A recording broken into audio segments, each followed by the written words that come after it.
Hello sa inyo.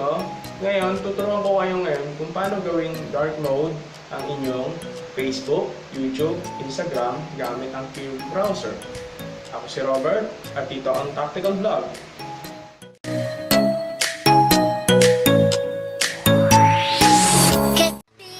Ang Kiwi browser ay isang bagong Chromium-based app na kung saan ginagawang dark mode ang inyong apps. Akma ito para sa mga ultra-budget smartphone na hindi nyo na kailangan mag-install ng panibagong apps gamit ang Play Store. Ngayon, tuturuan ko kayo ngayon ng step by step kung paano ito customize ang inyong smartphone gamit ang Kiwi browser.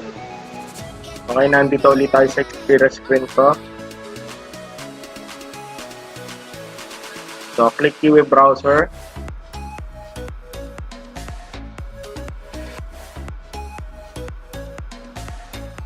So, nakikita nyo kulay puti. So, click turn off night mode. So, ngayon kulay itim.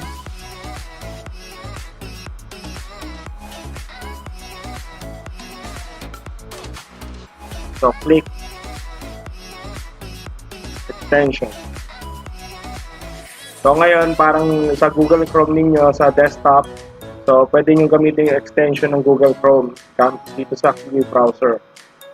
So, makikita nyo Chrome Web Store to. So, first time na merong Android web browser na kung saan pwede ka maglagay ng extension gamit ang Google Chrome.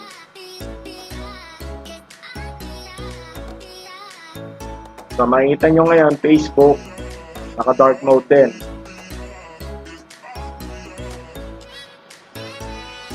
YouTube, ganun din, dark mode din.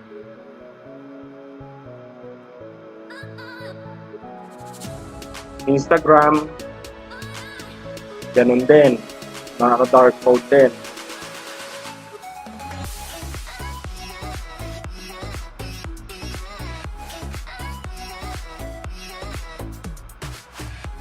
So ngayon, tuturuan ko ngayon paano gumawa ng shortcut. So, click nyo yung add to home screen para sa home screen ninyo meron kayong shortcut na app o website na gusto nyo puntahan. So ngayon, Facebook.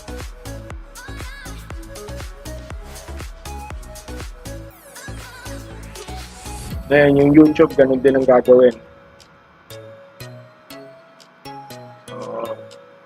Add home screen.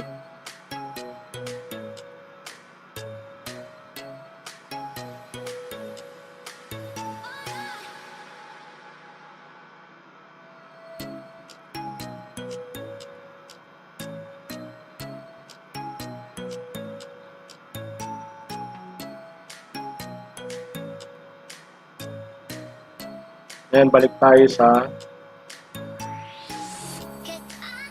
setting. Punta natin yung accessibility. So, dito, pwede nyo ilagay yung toolbar sa bottom side. So, pag enable nyo yung toolbar, mapupunta ngayon yung toolbar sa ilalim. Balik ulit tayo sa accessibility.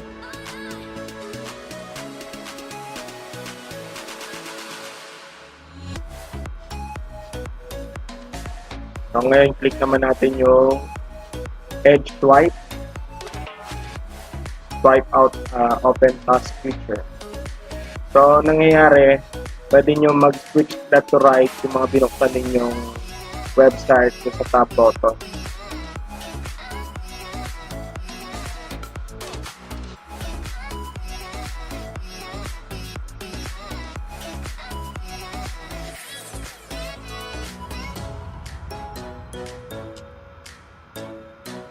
So, balik tayo ngayon sa home screen. So, yung kaninang shortcut na ginawa ko.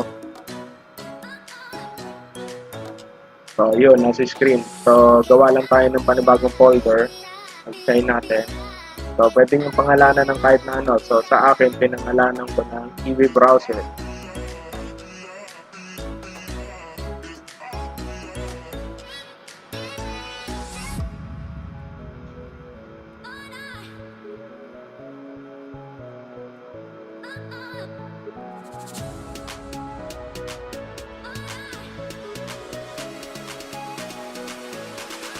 So ngayon, makita mo, one click na lang, diretso sa website.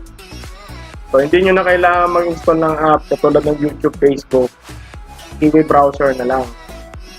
Para sa mga budget smartphone ito, itong trick na ito.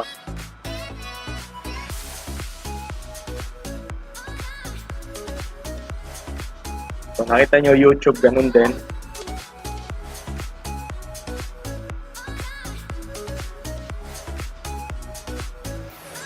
Sana nagustuhan niyo ang aking video. Please like, share, and subscribe.